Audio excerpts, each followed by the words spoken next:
नमस्कार दोस्तों, यहाँ अमेरिका तीसरे नहीं चौथे विश्व युद्ध की तैयारी में जुट पड़ा है। यह बात मैं नहीं कह रहा हूँ, यह बात चीनी सेना के बड़े बड़े जर्नल कह रहे हैं अपने लेखों में, अपनी रिपोर्ट्स में। और यह बात बिल्कुल सही है। यकीन नहीं आता, मैं आपको दिखाता हूँ। आप अपने स्क्रीन पर देखिए, रिपोर्ट आई है अमेरिकी डिफेंस कमेटी की, जिसमें उन्होंने कहा है आने वाले समय में हम करीबन 145 B-21 रेडर स्टेल्थ बम वर्षक विमान खरीदने वाले हैं। और साथ ही यह भी कहा गया है कि 100 की तो मिनिमम रिक्वायरमेंट है, यानी कि 145 तो हम खरीदना चाहते हैं, लेकिन 100 तो हमें चाहिए ही चाहिए। ये कितनी बड़ी बात है, इस बात से अंदाज़ा लगाइए कि इस धरती पर अमेरिका के F-35 स्टेल्थ लड़ाकू विमान की टक्कर का कोई लड़ाकू विमान नहीं बना सका है। रूस, चीन, यूरोप के देश लगे पड़े हैं, कोई भी नहीं बना पाया है। यहाँ तक कि यूरोपियन देशों ने तो अब थक हार कर अमेरिका का F-35 ही खरीदना शुरू कर दिया है। लेकिन F-35 से ऊपर आता है F-22 रैप्टर, फिर F-22 रैप्टर से भी ऊपर आता है B-2 स्टेल्थ बॉम्बर, और B-2 स्टेल्थ बॉम्बर का बाप है B-121 रेडर, जो कि 5th नहीं 6th जनरेशन का बॉम्बर है, यानी कि बम वर्षक विमान है। यह कितनी ज़्यादा बड़ी बात है। इस धरती पर कोई भी देश अमेरिका के अलावा प्रॉपर एक 5th जनरेशन फाइटर जेट नहीं बना पाया। अमेरिका 6th जनरेशन का बॉम्बर बनाकर अपनी सेना में शामिल कर चुका है, और अभी अमेरिका के पास 2 एक्टिव B-21 रेडर मौजूद है।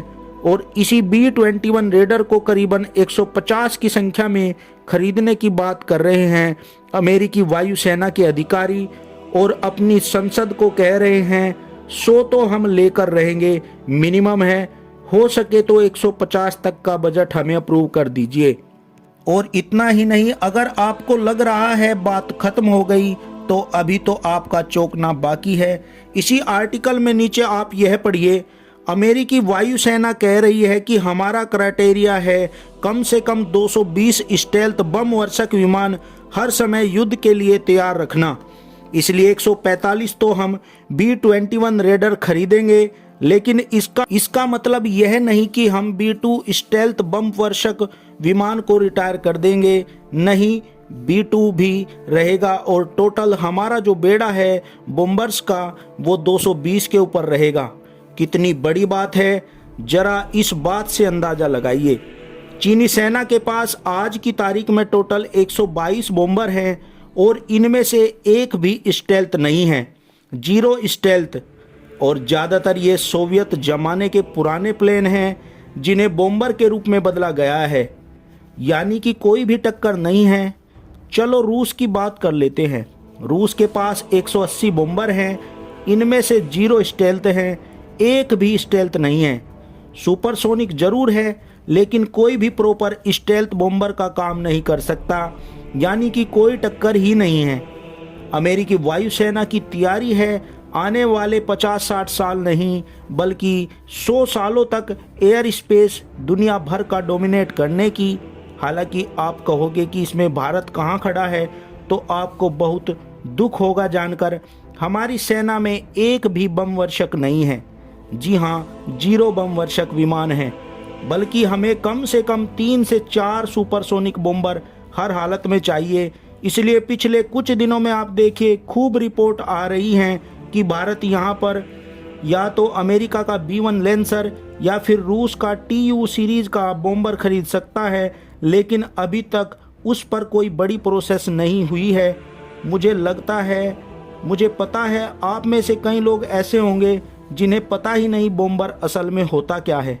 तो शॉर्ट में इतना समझ लीजिए कि जैसे नौसेना में एयरक्राफ्ट कैरियर सबसे बड़ा और सबसे ताकतवर हथियार होता है, वैसे ही वायुसेना का सबसे ताकतवर हथियार एक बम वर्षक विमान होता है, जिसका काम कुछ नहीं है, बस आपको अपने दुश्मन के ऊपर उसे छोड़ देना है।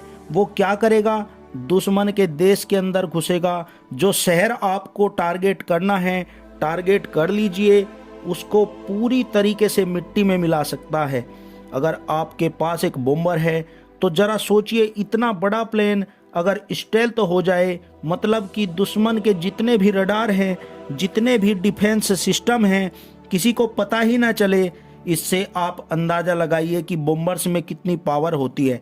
और मुझे पता है आप में से कई लोग सर खुजा रहे होंगे कि या जब इतना ताकतवर हथियार है तो हमारे पास क्यों नहीं है। तो उसका कारण यह है कि हमने सारी उम्र सिर्फ पाकिस्तान को अपना मुख्य दुश्मन माना, चीन को असली दुश्मन माना ही नहीं। अब असल में आकर हमें पता चला कि चीन ही हमारा असली दुश्मन है। अब हमारी आंखें खुल रही हैं। हालांकि इस पर आपका क्या मानना है, कमेंट करके ज़रूर बताइएगा।